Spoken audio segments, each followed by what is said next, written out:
from an elected official. He is someone who campaigns off our trauma and the hard-fought survival of our community, only to turn around and inflict more harm, trauma, and family separation on immigrant communities today.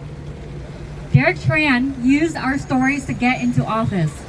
Then he voted for bills that tear families apart.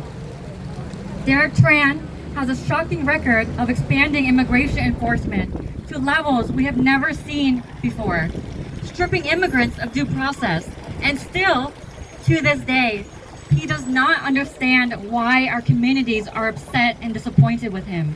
He doesn't even understand the impact of his votes. And honestly, what's worse? A politician who knows exactly what kind of violence they're enacting on us, or one who keeps signing off on it without even realizing the harm that he's causing? For 2 months, Duoi tried to meet with Derek and his office.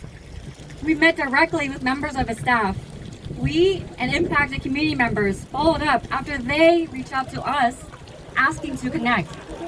He told us he was looking forward to meeting with us in person and with other community groups. And then nothing. He ghosted. He abandoned the conversation, just like his office abandoned the community member who they reached out to support. Meanwhile, we've seen fathers ripped away from their families, mothers forced to become single parents overnight, children like Vivian left up to pick up the pieces after their parents are taken from them. And Derek has done nothing to stop it. Derek, your office reached out asking to understand the impact of deportations and detention on Vietnamese communities in Orange County, but you did nothing with that information, and you have done nothing to make our communities feel safer. Derek Tran, you are the definition of a disappointing elected official. You campaigned on a beautiful, powerful story of refugee resilience, but you've used that power that you built off of our communities to harm immigrant communities today. You say through press releases, at your press conference, and statements that you're standing up to Trump, and yet you vote to thank ICE. As a community, as residents of Little Saigon, as members of our constituency, as people who continue to be impacted by the decisions that you make in Congress, we are demanding that you apologize to immigrant communities in Little Saigon, across Orange County, and across LA for the votes that you've taken to strip us of our rights. We demand that you educate yourself and learn from the incredible work that local elected officials are already doing in your district and replicate and expand those efforts.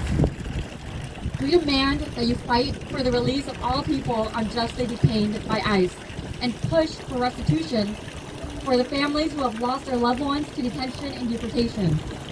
We are done with you asking for grace from this community when you continue to naively and dismissively take our rights away. So when I say Balve, you say Yadin, because we're here in Little Saigon to protect our families, because Derek Tran's not doing that.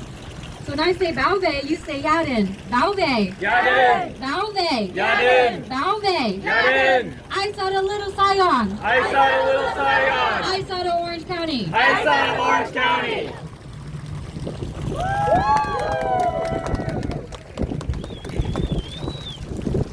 Thank you to all our speakers today for sharing their stories and experiences and joining us in calling for better from our local Little Saigon